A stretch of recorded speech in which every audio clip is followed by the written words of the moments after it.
Hi, CBS Sunday Morning viewers. Happy National Empanada Day to you all. My name is Rita Martinez and I am the Salty Cubana.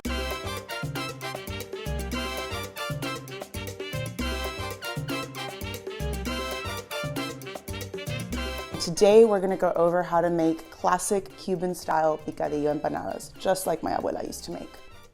I grew up in Miami, Florida. I am a first-generation Cuban American. Down there, you're basically in the heart of Little Havana. I was so fortunate to be surrounded by my culture growing up. It's something I'm very proud of. If you wanted a snack, there were always empanadas around.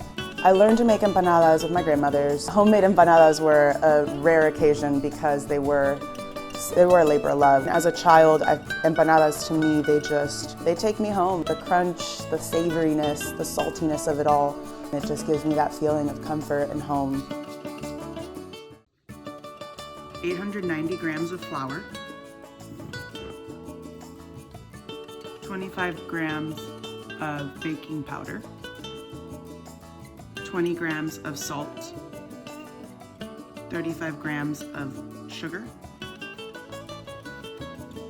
And now we're going to go ahead and start mixing all the dry ingredients up. Make sure you get them nice and mixed up.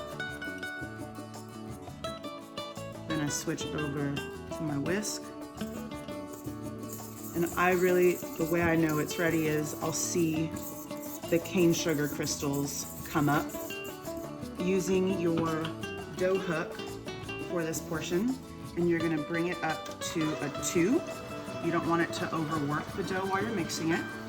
You'll take your hot butter and you'll slowly pour her on in, and you're gonna let this mix and blend until it's a coarse oatmeal texture, and slowly add in your water. So now the dough, if you touch it, you can see, you poke it and it comes back up. That's that gluten working. Feels good, take it out.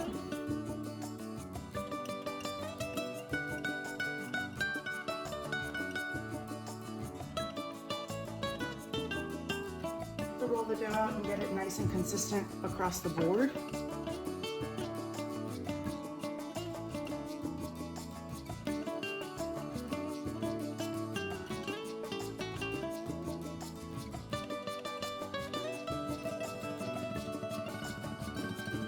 So this is a disc cutter. This you can use, they've made cake cutters like this. This is a cake cutter actually.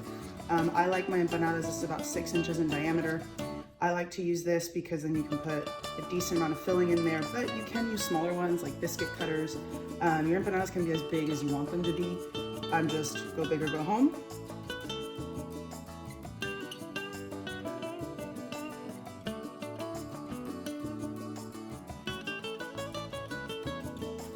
All right, so now that we've got our empanadas ready to fill, we've got our disc rolled out, we made tons of them. Now what we're gonna do is we'll take our picadillo, which is a classic Cuban picadillo.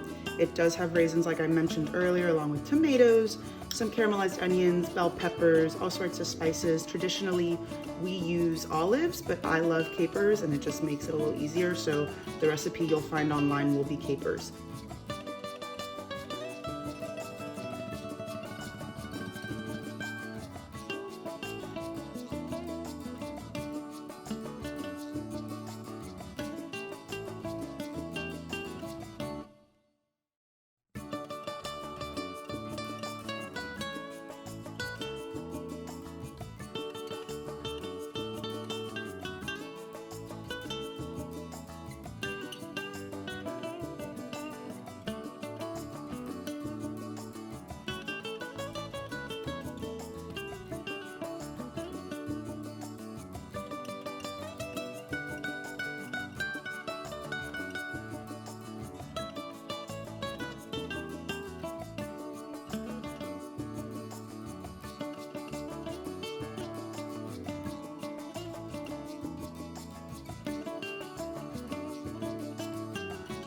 So now we've got our oil going, it's heating up. You want to get this guy to about 350, no lower. If you go a little bit higher, that's all right.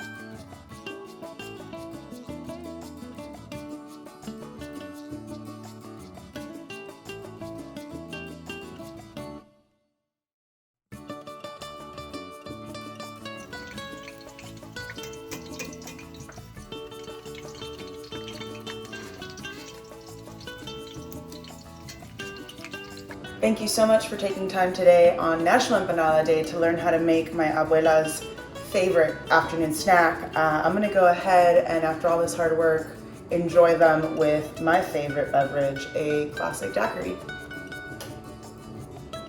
Cheers.